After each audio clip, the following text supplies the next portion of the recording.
Vous êtes africain, vous êtes bon, vous avez même peut-être parfois même plus de détermination que les autres, donc vous êtes même parfois même meilleur que les autres, donc ne vous sous-estimez pas. Deysan la famille, aujourd'hui c'est historique. Deux Sénégalais, où ça? À la NASA. Deysan avec le frérot Alan Petre. Dis-moi ce que tu fais rapidement à la NASA. Je travaille sur une sonde spatiale qu'on va envoyer dans l'atmosphère de Vénus pour étudier Vénus et essayer de comprendre comment Vénus est arrivée à être une planète avec des conditions qui sont extrêmes, 480 degrés de moyenne en surface. On veut comprendre est-ce que la Terre un jour a le même avenir que Vénus. Comment t'en es arrivé là? La NASA, généralement c'est l'élite, tu vois. Toi t'as que 25 ans aujourd'hui, t'es rentré à la NASA il y a combien de temps? Il y a 1 an et demi, et j'ai fait un diplôme d'ingénieur en France.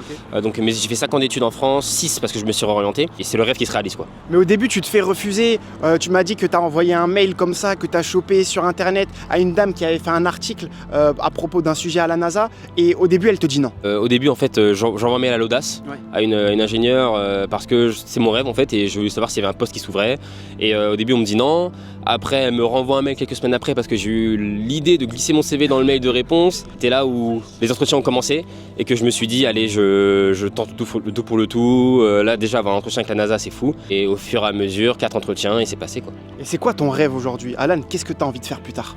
Je dirais que là mon premier rêve moi quand j'étais plus jeune c'était travailler un jour à la NASA, donc je dirais que le prochain objectif que j'aurais ce serait de partir dans l'espace et de devenir astronaute, un astronaute de l'Agence spatiale européenne. Deysan, si tu avais un conseil à donner à un jeune Africain qui nous regarde dans le monde, tout simplement, ça serait quoi? En quelques mots. Déjà, le premier truc, c'est vous êtes bon, vous êtes très bon.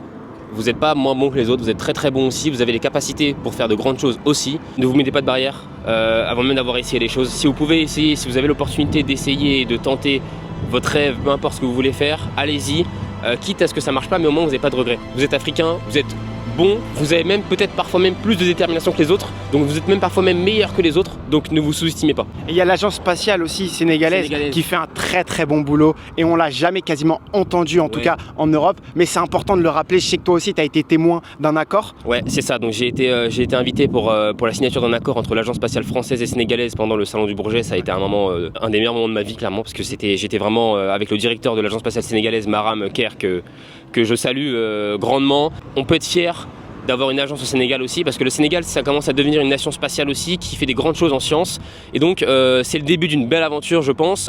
Pourquoi pas un jour travailler aussi moi pour l'agence spatiale sénégalaise, ce serait une fierté et un honneur pour moi. Incroyable les gars, vous avez vu Barros et Alan à la NASA ici, et bientôt peut-être avec l'agence spatiale sénégalaise on se retrouvera dans l'espace pour danser l'embala. En tout cas merci beaucoup frérot, respect pour ce que tu fais. Merci. Djadjef.